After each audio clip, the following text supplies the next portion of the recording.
અહીંયા આપણને કીધું છે કે નીચેનામાંથી કયું વિધાન ખોટું છે અને કૌંસમાં લખ્યું છે દરેક સંખ્યા પૂર્ણ ઘન છે. તો અહીંયા આપણને કીધું છે કે ઓપ્શન એમાં 4096 ના ઘનમૂળનો એકમનો અંક 6 છે. 15625 ના ઘનમૂળનો એકમનો અંક 5 છે. 12167 ના ઘનમૂળનો એકમનો અંક 7 છે અને 13824 ના ઘનમૂળનો એકમનો અંક 4 છે. તો આપણને ખબર હોવી પડે કે આપણી પાસે કુલ 9 સંખ્યા છે.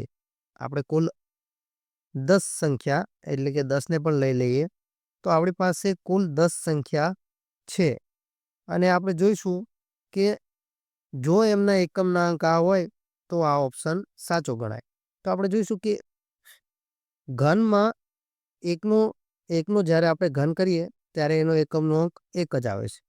પરંતુ 2 નો ઘન કરીએ તો 2 નો ઘનમાં એકમનો અંક આવે છે 8. 3 ના ઘનમાં 7, 4 ના ઘનમાં 4, 5 માં 5, 6 માં 6 અને 7 માં 3, 8 માં 2, 9 માં 9 અને 10 માં 0.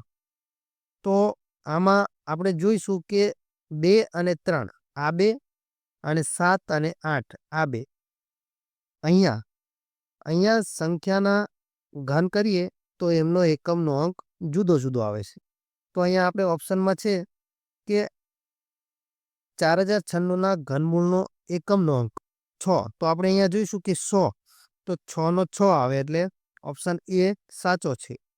અહીંયા 15625 ના ઘનમૂળનો એકમનો અંક 5 નો 5 એટલે જો અહીંયા પણ 5 નો 5 છે એટલે એ પણ સાચો. અહીંયા 7 નો 7 કીધો છે પણ અહીંયા જો કોઈ સંખ્યાના એકમનો અંક આપણે સંખ્યાનો ઘન કરીએ તો એનો એકમનો અંક આવી જશે 3 એટલે અહીંયા ઓપ્શન નંબર સી ખોટો છે.